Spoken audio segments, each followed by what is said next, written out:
الحكاية بتبدأ بجريمة قتل بشعة لست في ظروف غامضة، وفي نفس الوقت ست تانية اسمها أنا بتجري على بيتها مرعوبة، بتفتح إزازة خمرة وتخلصها كلها على بق واحد، سنتها مكسورة وبتنزف. أنا بتغسل إيديها بسرعة وبتلم شوية كتب وورق وترميهم في الزبالة. تفتكروا إيه اللي يربط بين الجريمة دي وبين رعب أنا؟ المشهد بينقلنا لراجل اسمه جاك هاربر وبنت أخته ماج. جاك عايش هنا مع أخته زوي. امبارح بالليل جاك رجع البيت متأخر جدا. زوي بتشم ريحة حلوة ومألوفة طالعة من هدومه. جاك ده كان محقق في قسم الشرطة. زميلته بريا بتجيله وبتقوله إنهم لقيوا جثة. جاك وبريا بيتحركوا فورا لمسرح الجريمة. في الوقت ده أنا بتظهر فجأة في الشركة الإخبارية اللي كانت بتشتغل فيها زمان. أول واحدة بتقابلها هي ست اسمها لاكسي واللي أخدت مكانها في تقديم النشرة. أنا بتدخل لمديرها وتطلب منه يطرد لاكسي، بس المدير بيرفض ويقول لها إن الدنيا مش بتمشي كده. لاكسي دلوقتي معاها عقد كامل. المدير بيقول لها أنا أب زيك ومش متخيل الجحيم اللي مريتي بيه، بس انت حرفيا اختفيتي لمدة سنة كاملة. أنا بترد وتقول له لو هضطر أعيد اختراع نفسي من الصفر عشان أرجع شغلي هعمل كده. المدير بيقفلها في وشها ويقول لها مفيش حاجة في إيدي أعملها. بس هنا أنا بترمي كروتها الأخير، بتقول له إن في جثة لسه ملاقيين عليها. صح، خليني أكون أنا المراسل الميداني، أنا بنت المنطقة دي والناس عارفاني وهيتكلموا معايا. المدير بيوافق وأنا بتطلب إن ريتشارد يكون المصور بتاعها، والمفاجأة هنا إن ريتشارد ده يبقى جوز لاكسي اللي أخدت مكانها. نرجع لجاك اللي بيوصل مسرح الجريمة وبيتصدم أول ما بيشوف الجثة، بس بيقدر يخبي مشاعره ببراعة. الضحية ضوافرها كلها مخلوعة. جاك بيجمع كل الضباط ويقول لهم إحنا عارفين مين الست دي، بس المعلومة دي ممنوع تخرج بره، وبيأمرهم يلاقوا تليفونها بسرعة واللي يلاقيه يجيبوه له فورا من غير ما يفتحه. ليه جاك مرعوب كده من تليفون الضحية؟ في اللحظة دي أنا بتوصل مسرح الجريمة وبتقابل المصور بتاعها ريتشارد. بريا بتقول لجاك إنها لقيت طبعة جزمة ممكن تكون للقاتل، بس جاك بيتجاهل كلامها وبيقول لها إن في ناس كتير عدت من هنا والطبعة دي ملهاش لازمة، وبيطلب من بريا تبعد الصحافة عن المكان. بريا بتروح تطلب منهم يرجعوا لورا وجاك كمان بيروح يكلمهم. بيبدأ يديهم شوية تفاصيل بس من غير ما يكشف سبب الوفاة أو هوية الضحية. وفجأة أنا بتسأل جاك سؤال بيقلب الموازين. بتقول له هو صحيح إنك كنت تعرفها؟ ملامح جاك بتتغير تماما. بريا بتسأله ليه المراسلة دي قالت كده؟ جاك بيحاول يتخرب ويقول إنها بس بتعمل شوشرة وتخطف اللقطة زي ما الصحفيين بيعملوا. في نفس الوقت ريتشارد بيسأل أنا ليه سألت السؤال ده. أنا ما بتديلوش إجابة واضحة وبتبدأ تتكلم معاه عن مراته ليكسي اللي بقت نجمة مشهورة. بتقول له أكيد الناس بتعرفها في السوبر ماركت وبيطلبوا يتصوروا معاها، وأكيد ليكسي مشغولة دايما وريتشارد مش بيلاقي وقت يقعد معاها. أنا هنا بتنصب شبكتها وبترمي طعم لريتشارد. جاك كان بيراقبهم من بعيد وبيمشي وراهم. بيروح الفندق ويسأل موظف الاستقبال عن رقم أوضة أنا كانت جوه مع ريتشارد وجاك كان سامع أصواتهم. بيخبط على الباب ولما أنا بتخرج بيكون جاك اختفى. بس في اللحظة دي ريتشارد بيكتشف صدمة. جاك بيطلع هو جوز جاك بيكلم بريا ويطلب منها تعمل تحقيقات كاملة عن ريتشارد. أنا بتروح تزور والدتها أليس كانت نايمة والتلفزيون شغال وبتفرح جدا لما بتشوف وفجأة جاك بيظهر هناك كمان. المفاجأة إن بعد ما أنا سابت البيت جاك هو اللي كان بيهتم بوالدتها. جاك بيسأل انت عاملة ايه وعايزة تقولي لي بتعملي ايه هنا وليه سألتيه السؤال ده في الغابة؟ أنا بتقول له أنا عارفة إنها اتقتلت، قول لي مين البنت دي. جاك بيكشف لها السر وبيقول لها إنها راشيل هوبكنز، صاحبتك راشيل اتقتلت لحد الموت، بس انت مش هتقولي لحد على السر ده. أنا بتوعده إنها مش هتتكلم. أليس بتسأل جاك انت جيت امتى؟ وهنا أنا بتكتشف إن والدتها جالها ألزهايمر. جاك بيقول لأنا إنهم لقيوها ماشية في نص الطريق الساعة 2 أو 3 الفجر وهي من غير هدومها، حالتها بتسوء وما راحتش لأي دكتور. جاك ساب مدينة أتلانتا ونقل هنا عشان ما كانش عارف يروح فين، وبعد ما أنا سابته هو خسر شغله وهو بيدور عليها، والنهاردة بس قدر يلاقيها في أوضة الفندق. لكن يا ترى أنا بتدور على إيه بالظبط من كل ده؟ أنا بتبدأ تدور في حاجاتها القديمة بتاعة الطفولة. بتلاقي شرايط فيديو وكاميرا قديمة جواها تسجيلات من عيد ميلادها ال16 مع راشيل وباقي أصحابهم. أنا بتوقف الفيديو وتتأمل. في الوقت ده جاك بيروح يستلم تقرير الطب الشرعي بتاع راشيل اتطعنت 40 مرة وضوافرها اتقصت بعد ما ماتت. الدكتور بيقول إنها غالبا كانت تعرف القاتل وبيرجح إنه راجل لأنهم لقيوا آثار سائل منوي حديثة. الدكتور بيطلب عينات حمض نووي من كل الضباط اللي كانوا في مسرح الجريمة عشان يستبعدوا أي تلوث للأدلة، لكن جاك بيعمل حجة ويمشي فورا. بعدها الدكتور بيلاقي حظاظة الصداقة جوه بق راشيل، نفس الحظاظة اللي كانت مع آنا في طفولتها. جاك وبريا بيروحوا بيت كلايد جوز راشيل، بس أنوار البيت مطفية ومحدش بيفتح. جاك بيروح بيت أخته وهناك بيشوف آنا على التلفزيون بتكشف هوية راشيل للناس كلها. آنا كانت واقفة قدام مسرح الجريمة في اللحظة دي وبتفتكر إزاي امبارح بالليل شافت جاك وراشيل مع بعض في نفس المكان. دلوقتي وبعد ما اسم راشيل اتعرف، جاك كان هيتجنن من الغضب. في نفس الوقت آنا بتراقب حسابات راشيل وهيلين وزوي على السوشيال ميديا، وفجأة جاك بيظهر تحت بيتها بيسألها ليه عملت كده، وهي اللي قالت له ثق فيا. بيبدأوا يتخانقوا بسبب المصور بتاعها. بعد كده الدكتور بيوري جاك وبريا حظاظة الصداقة. جاك بيقول إن أخته كانت بتلبس حاجات زي دي زمان. جاك وبريا بيروحوا لكلايد أوز راشيل تاني. كلايد عارف إن مراته غالبا راحت الغابة عشان تقابل حد الليلة دي. في الحقيقة كلايد مريض سكر وعنده فشل في القلب وما بيقدرش يعمل مجهود، وكان عارف إن مراته بتعرف رجالة تانية. جاك بيسأله لو يعرف هي كانت مع مين الليلة دي، بس كلايد ما يعرفش. هما كان بينهم اتفاق مفيش رجالة في البيت ولا في مدينتهم دالونجا ومفيش أسماء. كلايد بيقول إن راشيل كانت مسرفة جدا وإنه كان بيديها مصروف كبير تعيش بيه، وبيقول إحنا كنا فريق كويس، وبيبدأ يعيط. جاك بيسأله كنت فين الليلة دي؟ كلايد بيثبت إنه بعد ما راشيل خرجت هو نزل يمشي الكلب. جاك بيستغرب وبيسأله هو كان ضروري تنزل الكلب في العاصفة الرعدية دي؟ كلايد بيرد ويقول أيوة، بريا بتلاحظ في التسجيلات إن راشيل كانت بتكلم حد على التليفون وهي خارجة، والمحققين لسه ما لقيوش تليفون راشيل لحد دلوقتي. كلايد بيقول إنه بيتصل بيها عشان يسمع رسالة البريد الصوتي. جاك بيزعق له ويقول له لازم تبطل تتصل بالرقم ده عشان البطارية هتفصل. كلايد بيقول له لما تلاقوا التليفون هتعرفوا كانت بتقابل مين، والشخص ده هو القاتل. بريا بتطلب من كلايد الهدوم اللي كان لابسهم يومها، بس كلايد كان غسل كل الهدوم والجزم وكل حاجة، وبيقول أنا ما كنتش أعرف إنها اتقتلت. وبيكمل كلامه إن راشيل كانت بتعمل علاقات مع ناس تقدر تثبت إنها أحسن منهم، وغالبا هي عملت كده وعشان كده الراجل ده طعنها 40 مرة. جاك بيسأله عرفت التفاصيل دي منين؟ كلايد بيفجر مفاجأة ويقول إن آنا جات له وسألته قبل ما البوليس يجي. جاك بيسأله هل سألتك حاجة إحنا ما سألناهاش؟ كلايد بيقول سألتني لو حد يعرف راشيل كانت بتقابل مين في الغابة، والإجابة كانت هيلين وونغ. تفتكروا إيه السر اللي مخبياه هيلين؟ أنا بتوصل لمدرسة سانت هيلاري. هيلين بقت مديرة المدرسة دلوقتي. في الوقت ده جاك بيطلب من بريا تصور كل الكاميرات اللي في بيت كلايد وبيخليها تنزل من عربيته وبيتصل بالمدرسة. هيلين بتكون مشغولة في مكالمة تانية. جاك بيقول للسكرتيرة خليها تكلمني فورا. المفاجأة إن هيلين كانت بتكلم كلايد في التليفون. كلايد كان بيقول إن بطارية تليفون ريتشل هتفصل النهاردة، وبيرجع يتصل برقم ريتشل آني، وهنا بتحصل الصدمة. التليفون بيبدأ يتهز جوه عربية جاك. جاك بيخبي التليفون عن بريا وبيلغي خطته إنه يروح المدرسة. ولما آنا بتوصل المدرسة بتفتكر إزاي من سنين جت نفس المدرسة دي. والدتها عرفتها على ريتشل والباقيين لأن والدة آنا كانت عاملة نظافة في بيت ريتشل. بريا مقتنعة إن ريتشل اتقتلت على إيد الراجل اللي كانت رايحة تقابله، بس جاك بيرفض النظرية دي تماما. بريا بتصر إنهم يروحوا يقابلوا هيلين ووونغ دلوقتي حالا، لكن جاك بيرفض وبيقول لو هيلين تعرف حاجة أكيد هتقولي، دي صاحبة أختي زوي. بريا بتبص بشك وتقول له وانت كنت ناوي تقول لي المعلومة دي امتى؟ في نفس الوقت أنا بتقابل هيلين وبتسألها ريتشل كانت بتقابل مين الليلة دي؟ هيلين بتسألها وانتي ايه اللي مخليكي متأكدة انها كانت بتقابل حد؟ أنا بتقول لها ان في مصدر مجهول قال لها اسم الشخص بس محتاجة تأكيد من مصدر تاني يسجل معاها، بس هيلين بترفض تتكلم. أنا بتسألها انتي مخبية السر ده عن البوليس كمان؟ هيلين بتقول لها البوليس لسه ما سألنيش أصلا، وتفتكري ليه؟ روحي اسألي جاك. أنا بتقوم عشان تمشي، بس هيلين بتسألها سؤال غريب، بتقول لها تفتكري سر بقاله 20 سنة بيفقد قوته ولا بيبقى مدمر أكتر مع الوقت؟ 5 أشخاص بس يعرفوا السر ده ومنهم ريتشل. جاك بيطلب من بريا تراجع سجل مكالمات كلايد لأنه شاكك فيه. بيقول لها شوفي كلم مين بعد ما مشينا، وهل اتصل بمراته تاني رغم إننا حضرناه؟ لو حصل يبقى بيخبي حاجة. بس جاك نفسه بيروح يلغي طلب تتبع تليفون ريتشل وبيحاول يفتح التليفون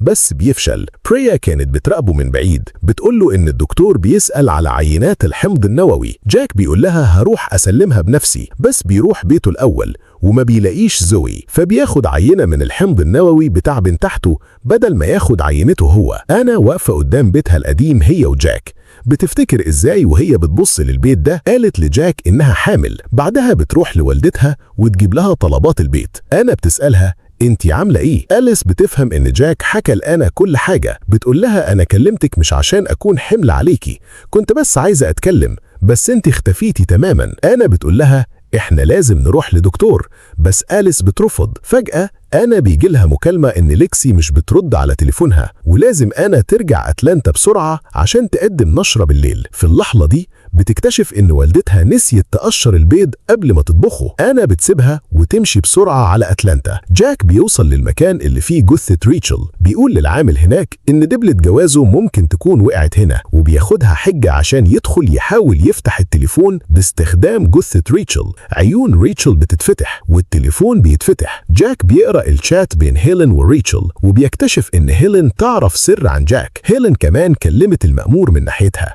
المشهد بيرجع لسنين ورا لما ريتشل طلبت من أنا تجيب بنت اسمها كاثرين لترابيزتهم. ريتشل بتدي كاثرين مشروب، ولما شربته طعمه كان مقرف جدا لأن كان فيه بول. نرجع للحاضر، أنا بتجهز عشان تقدم النشرة، ودي كانت فرصتها الذهبية ترجع شغلها الأساسي. في نفس الوقت جاك وهو بيفتش في تليفون ريتشل بيلاقي فيديو مهين لكلايد جوزها، بس فجأة بنت أخته جاك بتظهر. جاك بيخرج بره، فزوي بتبعد بنتها، بتسأل جاك إيه اللي بيحصل. ريتشل كانت صاحبتي، وبتفضل تضغط عليه وتتكلم عن علاقته بريتشل. بتسأله كنت معاها ليلة ما ماتت، انت اللي قتلتها يا جاك؟ جاك بيرد بذهول ويقول أنا أخوك، تفتكر ممكن أعمل حاجة زي دي؟ زوي بتسأله أمال ليه خدت عينة من بنتي؟ زوي كمان شمت ريحة برفان ريتشل على هدوم جاك تاني يوم الجريمة. جاك بيعترف إنه كان معاها بس سابها وما قتلهاش. هل جاك بيقول الحقيقة ولا بيلعب بيهم كلهم؟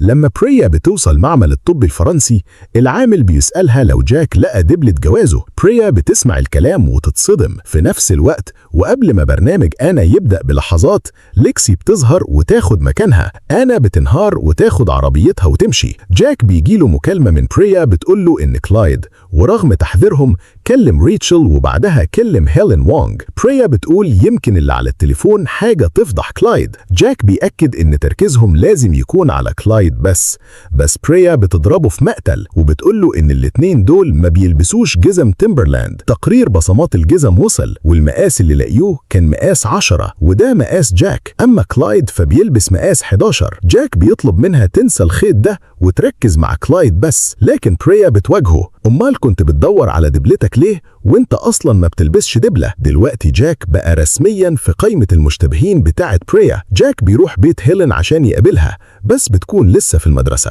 بريا بتراقب كلايد وبتشوفه بيرمي حاجة في الزبالة، بتفتش في الزبالة وبتلاقي ماسك. على الناحية التانية جاك بيوصل لمدرسة هيلين بس ما بتفتحلوش الباب، بيمشي ويروح الغابة اللي ريتشل اتقتلت فيها. فجأة بيلمح عربية بتخرج من المكان. جاك بيمشي وراها وبيلاقي نفسه في مقابر، وفجأة حد بيرفع عليه مسدس. جاك بيقول له نزل سلاحك أنا محقق. المدرب بيطلع هو المدرب القديم بتاع جاك. المدرب بيقول له إن العيال الصغيرين كانوا بيوقعوا شواهد القبور، فابنه ركب كاميرات عشان يخوف العيال. جاك بيروح يراجع تسجيلات الكاميرات دي اللي بتشتغل بالحركة. بيكتشف إن ليلة مقتل ريتشل في حد جه هنا وكان واقف قدام قبر بنت جاك اللي ماتت. أنا كمان بتبدأ تفتكر بنتها اللي كانت بتعيط جامد في ليلة من الليالي. ليلي. جاك وآنا كانوا بيحاولوا يهدوها، وآنا ما كانتش عايزة تسيبها، بس جاك قال لها إنها كويسة وسابوها مع والدة آنا. آنا بتنهار من العياط وهي بتفتكر ده. بترجع الفندق وبتلاقي ريتشارد هناك بيعتذر لها عن تصرف مراته ليكسي، وآنا بتقول له مفيش مشكلة، وبتقول له إنها كانت بتخلي بالها من بنت أخو جوزها. بس ريتشارد بيصدمها وبيقول لها أنا ما عنديش أي إخوة ولاد عشان يبقى ليهم مراتات، أنا كان ليا أخت واحدة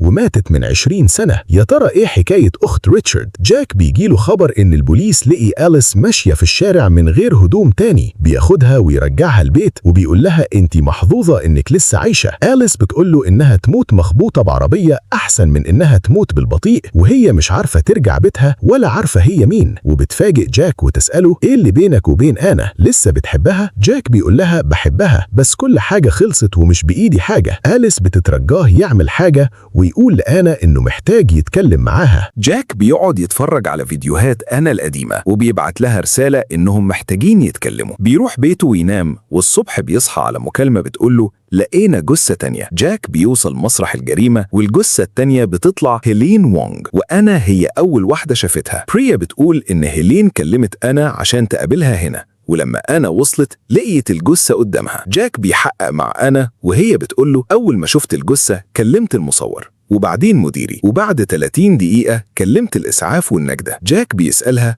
كل البيبان كانت مقفولة، دخلت ازاي؟ أنا بترد وتقوله ابقى اسأل هيلين. جاك بيسألها كنت فين ليلة ما راشيل ماتت؟ بترد إنها كانت في أتلانتا. هيلين كمان اتقتلت بسكينة، ونفس حظاظة الصداقة طالعة من بقها، مفيش أي بصمات والمكان كله متلمع ومتنظف. جاك بيلمح آنا وريتشارد بيتكلموا بره. بريا بتقوله إن تحريات ريتشارد كشفت إنه كسر فك واحدة ست من 3 سنين. جاك بيروح يتخانق مع ريتشارد. آنا بتروح تقابل العمدة وتطلب منه يعمل اجتماع مفتوح متصور للناس. العمدة ما كانش عاجبه الفكرة عشان الأمور ما تكبرش، بس آنا بتقنعه إن الناس محتاجة تحس إنهم أقوياء وفي أمان. بتقوله البلد دي عايشة على السياحة، لو أخبار القتل انتشرت مش هيجي غير الهواة بتوع تحقيقات النت، وده هيوقع اقتصاد البلد. وبتقوله بالتوفيق في الانتخابات الجاية. هيلين كان مكتوب على جبهتها كلمة كدابة وعينيها متدبسة، والحظاظة اللي في بقها ما كانش شكلها قديم زي ما بريا لاحظت. جاك بيدور على الحظاظة في حاجة زوي، ولما بيسألها جبتيها منين؟ زوي بتقوله إن أنا هي اللي عملتهم لكل واحدة فيهم. المأمور بيكلم جاك وبيقوله العمدة عايز يعمل مؤتمر صحفي للصحافة وعايزك أنت اللي تديره. أنا بتعرف إنه والدتها تاهت في الشارع امبارح تاني. بتروح بيت والدتها، ولما بتبص في أوضتها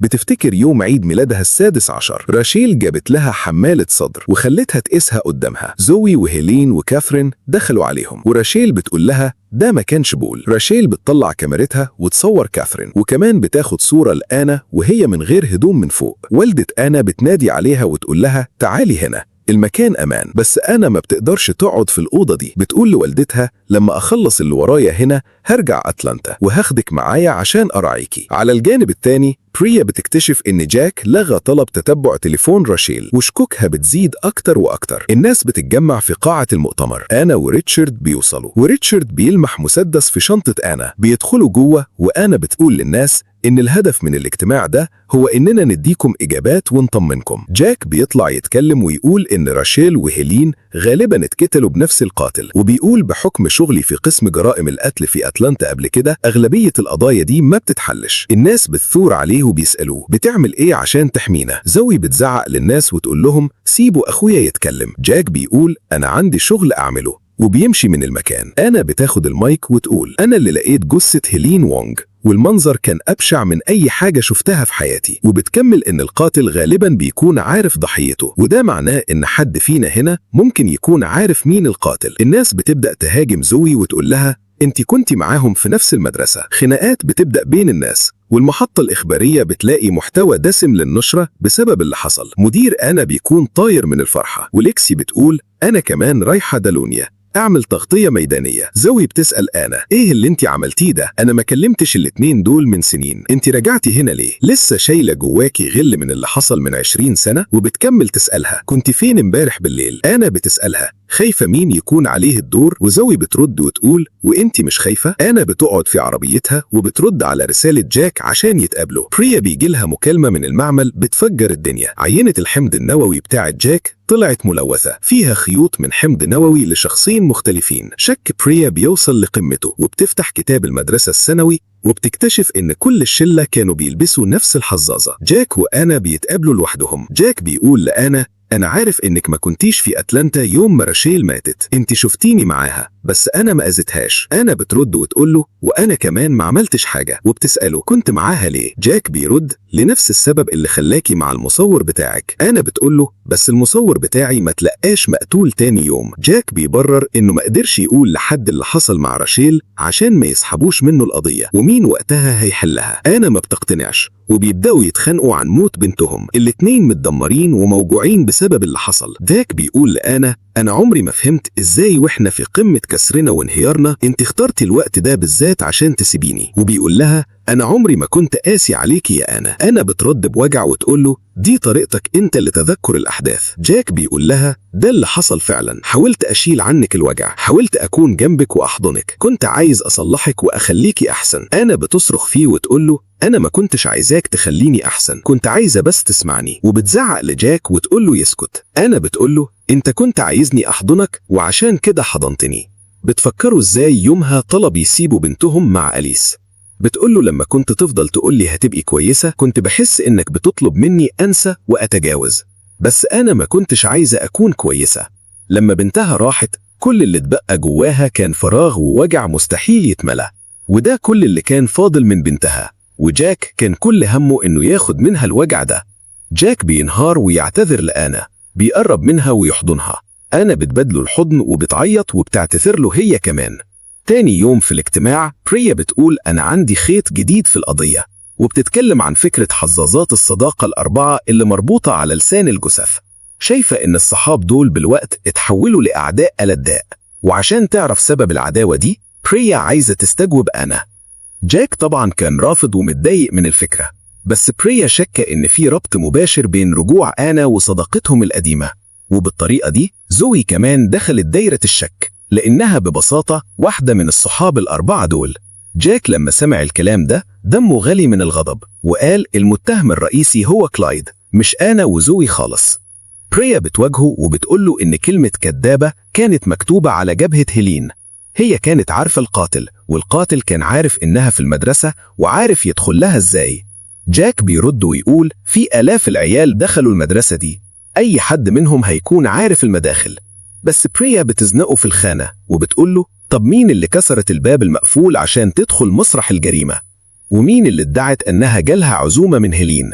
ومين اللي لابسة نفس حظاظة الصداقة دي في إيديها؟ والأهم بقى مين اللي شغلها رجع ورجع لها الروح بعد اكتشاف سفاح المدينة الصغير ده؟ دي آنا.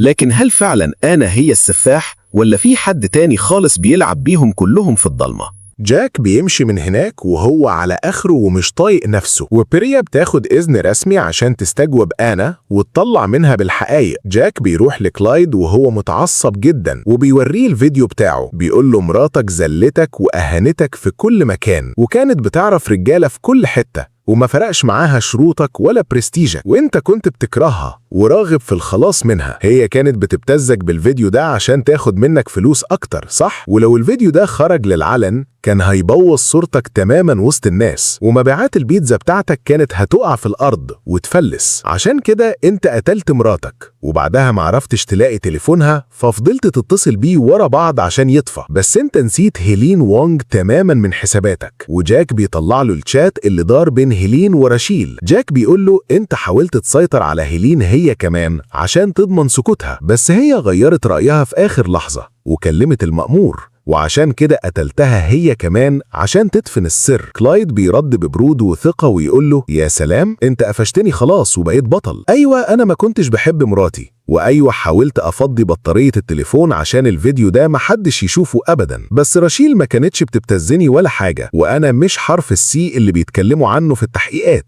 كلايد فجر المفاجأة وطلع عارف بالعلاقة السرية اللي بين جاك وراشيل. بيقول لجاك روح هات لنفسك محامي شاطر أحسن لك، وبيمشي ويسيبه في صدمته. جاك بيكلم راجل كان مد البوليس معلومة سريعة. صاحب المعلومة ده بيقول له أنا كنت مع رشيل في أتلانتا من فترة، ووقفنا في كذا حتة، وقالت إنها عايزة تشوف صاحب ليها ضروري. دخلت مبنى طويل، ولما رجعت لي كان في علامات ألم واضحة ومسمعة على وشها. الراجل بيقول إن كل ده حصل من شهور فاتوا. يا ترى مين اللي مد إيده على رشيل في المبنى ده؟ وليه جاك بالذات هيدور وراه؟ في الوقت ده بريا بدأت تستجوب آنا بشكل مكثف. بتسألها هو أنت ورشيل وزوي وهيلين كنتوا قريبين من بعض زمان؟ آنا بتقول لها لا، ما كانش فيه قرب ولا حاجة. بريا بتوريها صورتهم القديمة مع بعض وبتقول لها بس الصورة بتقول عكس كلامك تماما. آنا بترد عليها ببرود وتقول المظاهر دايما خادعة. بتسألها ازاي دخلتي المدرسة المقفولة؟ قولي لي الحقيقة من غير لف ودوران. آنا بتقول لها احنا كأصحاب كنا عارفين طريق سري ومحدش يعرفه ندخل بيه المدرسة. أيام دراستنا المدرسة كانت صارمة جدا في المواعيد، وأي تأخير بيعمل مشكلة. الباب الرئيسي كان بيتقفل في وقت معين، فكنا بندخل من ممر سري ومخفي. بريا بتسألها طب كان في أي حد تاني معاكم في الشلة دي ومستخبي عن العين؟ أنا بتقول لها بقطع وبلهجة حاسمة لا. في نفس الوقت زوي بتوصل بيت جاك ومعاها علبة بيتزا. زوي كانت ميتة من الرعب وخايفة تكون هي الضحية الجديدة اللي عليها الدور. زوي بتقول إن في حاجة بشعة حصلت في عيد ميلاد آنا السادس عشر. رشيل وهيلين كانوا بنات شريرة وبيحبوا يتنمروا على أي حد ضعيف. زوي بتقول إن في يوم عيد ميلاد آنا السادس عشر الأمور شكلها خرجت عن السيطرة تماما والكل اتعور. زوي كانت خايفة ومترددة جدا وهي بتحكي تفاصيل القصة لجاك، وفجأة ضابط بيوصل ومعاه كشف باسماء سكان المبنى اللي رشيل راحت له وانضربت فيه بالقلم. جاك بيبص في الكشف وبيقرأ اسم ريتشارد مكتوب وسطهم. بيسيب زوي مكانها وبيلغي كل حاجة وبيجري يروح يقابل ريتشارد فورا. بيسأله ريتشارد انت كنت فين بالظبط يوم 18 مايو؟ ريتشارد بيقول له انا مش فاكر الحقيقة كنت فين يومها. جاك بيبص في عينه ويقول له بس انا متأكد انك كنت مع رشيل في الليلة دي. ريتشارد بينكر تماما وبيقول أنا كنت بره البلد وبصور فيلم في شهر مايو كله. بيسألوا عن السجل الجنائي بتاعه وقبضوا عليك ليه قبل كده بتهمة الاعتداء والعنف. ريتشارد بيقول إن ليكسي كان ليها معجب مجنون بيطاردها في كل مكان، وليكسي كانت بتتصرف بعنف وخوف، فهو راح يواجهها عشان يحمي مراته، بس ليكسي هاجمته وريتشارد دافع عن نفسه وضربها. بيقول له ده كان مجرد غريزة دفاع عن نفس مش أكتر، وممكن تسأل مراتك عن الموضوع ده عشان تتأكد. الكلام ده بيخلي جاك يتعصب ويفقد السيطرة ويهدم على ريتشارد ويديله علقة سخنة. في الوقت ده بريا بتسأل زوي هو ايه اللي حصل بينكم انتوا البنات الأربعة بالظبط؟ زوي بتصحح ليها المعلومة وبتقول لها احنا ما كناش 4، احنا كنا 5. كان في بنت تالتة معانا اسمها كاثرين. انا بتوصل بيت ريتشارد في نفس التوقيت وبتقول له اكيد انت قلت لجاك حاجة عني وعن الحوار اللي بينا. انا بتهدده وتقول له لو قدمت بلاغ ضد جاك بسبب العلقة انا هروح لمراتك واقول لها على كل حاجة دارت بينا. المأمور بيبهدل جاك في الاسم وبيوضح له بلهجة حاسمة لو قربت من القضية دي تاني هسحب منك الشارة بتاعتك واوقفك عن العمل. بالليل وزوي رايحة تاخد دش في بيتها وهي مطمنة، في حد بيكسر باب بيتها وبيدخل جوه في سكات. المشهد بينقلنا لبريا اللي بدأت تعمل تحريات موسعة وتدور ورا اسم البنت ال5 اللي اسمها كاثرين. بريا كمان بتراجع سجل مكالمات تليفون رشيل عشان تشوف خيوط جديدة، وبتكتشف ان اكتر 3 رشيل اتصلت بيهم تليفونيا هم 1 كلايد و1 هيلين و1 جاك. في اللحظة دي وعلى الناحية التانية أنا وريتشارد بيكتشفوا في الأوتيل حاجة غريبة. الموظف بيقول لهم إن في 6 مجهولة كلمت المحطة الإخبارية ولغت حجز الأوضة بتاعتهم، ودلوقتي مفيش أي أوض فاضية في الفندق كله والبلد زحمة. ريتشارد بيقول لها أنا عندي مكان بديل، بيت حماية وحماتي القديم بس هم مش عايشين فيه دلوقتي. بيقنعها أنا تروح معاه هناك عشان تبات، وبيتجهوا لبيت البحيرة. أنا وهي في الطريق بتفتكر إن في يوم عيد ميلادها السادس عشر كل البنات دول راحوا الغابة سوا، كانوا بيرقصوا ومبسوطين،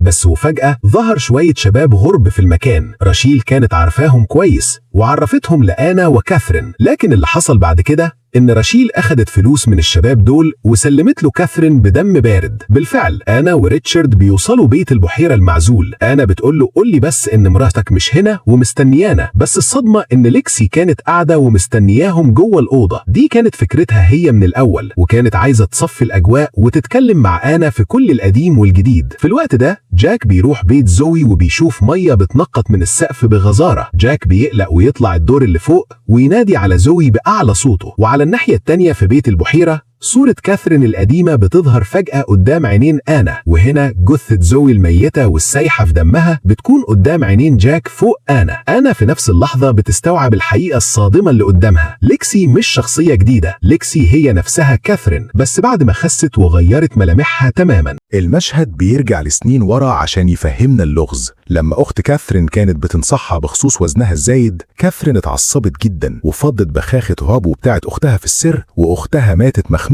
وهم في رحلة مركب مع العيلة. دلوقتي أنا المرعوبة بتطلب جاك بسرعة في التليفون وتقول له تعالى للموقع بتاعي فورا في بيت البحيرة. جاك بيرد عليها وهو بيعيط ومهزوز وبيقول لها أختي ماتت مقتولة. أنا بتقول له القاتل الحقيقي هي ليكسي، الحقني. بس في اللحظة دي ريتشارد بيجي من وراها وياخد التليفون من ايد آنا ويقفله. جاك بيفهم اللعبة وبيبدأ يتحرك بسرعة جنونية في طريقهم لبيت البحيرة. برايا بتظهر وفجأة ترفع المسدس في وش جاك وبتقول له انت محتاج تتكلم معايا دلوقتي حالا. بتقول له هدومك غرقانة دم حرفيا وانت المتهم الاول عندي. جاك بيقول لبرايا ارجوكي نزلي المسدس وافهميني، مفيش وقت. برايا ما بتسمعلوش وتطلب الدعم والقوات في اللاسلكي. جاك بيحاول يهديها ويوهمها انه هيستسلم وبيقرب منها وفجأة بيديها بنية قوية في وشها ويوقعها. أنا في بيت البحيرة بتبدأ تقول لريتشارد مش لازم تساعدها وتدافع عنها. أنا بتطلع مسدسها من الشنطة وتضرب نار على ريتشارد مباشرة. ريتشارد بيهرب وهو مصدوم، وأنا بتقفل عليه بالباب من بره وتستفرغ بليكسي جوه، وتبدأ خناقة وعركة تكسير عظام قوية جدا بين أنا وليكسي. جاك كان سايق بأقصى سرعة وجاي عليهم عشان يلحق مراته، والشرطة بتوصل لمكان جاك وتنقذ برايا المغمى عليها من الأرض. كاثرين وهي بتضرب أنا بتقول لها أنت اللي استدرجتيني للغابة وبعتيني من 20 سنة، والاتنين بيكملوا ضرب وقطع في بعض. في الوقت ده برايا اللي فائت بدأت تكتشف ان راشيل وهيلين كانوا بيبتزوا ليكسي طول الفترة اللي فاتت،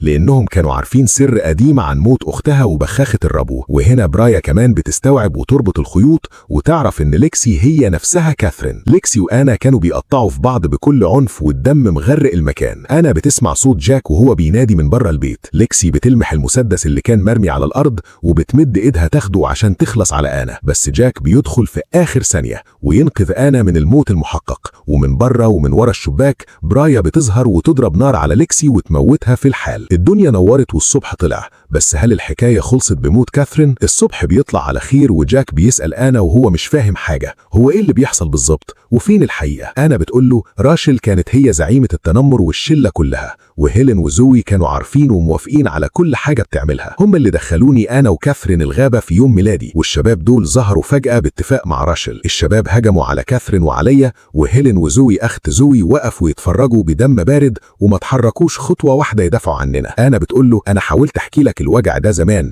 بس ما كنتش قادرة أنطق من كتر الصدمة. في نفس الوقت برايا وهي بتفتش بتلاقي ضوافر راشيل المخلوعة مستخبية في بيت ليكسي، بس ريتشارد كان لسه عمال يحلف يقول أنا ومراتي ما عملناش حاجة في الجرايم دي. دلوقتي انتوا أكيد فاكرين إن الحكاية خلصت لحد هنا والستات ماتوا والقاتل اتقفل ملفه، مش كده؟ لا، الموضوع طلع أكبر وأعمق من كده بكتير، والتويست لسه جاي. بعد سنة كاملة من الأحداث دي أنا بتكون حامل في طفل جديد، وجاك بيربي بنت أخته زوي في أمان. كلهم بيروحوا سوا في يوم عادي عشان يزوروا أليس والدة أنا في بيتها، وهناك بالصدفة أنا بتلاقي جواب قديم كباه أليس ومخبياه، والجواب ده فيه الحقيقة الكاملة والصادمة للقصة دي كلها من الأول. أليس كانت كاتبة إنها دايما كانت عايزة بنتها أنا تكون مبسوطة ومرتاحة، بس لما حفيدتها ماتت زمان أنا بعدت عنها وعن العالم ودخلت في حالة اكتئاب حاد. ولأن أليس كانت هتموت من وحشة بنتها وغيابها بدأت تتفرج على شرايط الفيديو القديمة بتاعتها عشان تصبر نفسها، ووسط الشرايط ظهر قدام عينها فيديو الحادثة اللي حصلت من 20 سنة في الغابة. الفيديو كشف الحقيقة كاملة، إن أنا حاولت بكل قوتها تساعد كاثرين في اليوم ده، وعشان كده كاثرين قدرت تفلت وتهرب، بس الشباب قفشوا أنا هي، وأنا اللي وقعت في إيديهم وراحت ضحية، وكاثرين هربت بجلدها وسابت أنا لوحدها تواجه المصير الأسود والكسرة. كل اللي حصل في الغابة حصل لأنا هي لوحدها، والثلاث بنات الباقيين راشيل وهيلين وزوي وقفوا يتفرجوا على كسرتها وضياعها من غير ما يتدخلوا أو يطلبوا نجدة. وعشان كده أمها أليس هي اللي راحت وقتلت الثلاثة دول كلهم ورا بعض انتقاما لحق بنتها اللي ضاع. بعد ما آنا وجاك سابوا الغابة زمان ورجعوا، أليس راحت لراشل وطعنتها 40 طعنة بكل غل، وقلعت هدومها ونزلت تمشي في نص الشارع الفجر عشان تعمل الحبكة. عملت نفسها عندها زهايمر وفقد المعرفة تماما عشان تبعد العين عنها، بس الحقيقة إن ذاكرتها كانت حديد وما بتنساش ملامح حد. عرفت إن ليكسي هي نفسها كاثرين الخاينة أول ما شافتها طلع على شاشة التلفزيون بتقدم النشرة، ولأن أليس كانت شغالة زمان عاملة نظافة في المدرسة فكان معاها مفاتيح كل الأبواب والدروب جوه المدرسة،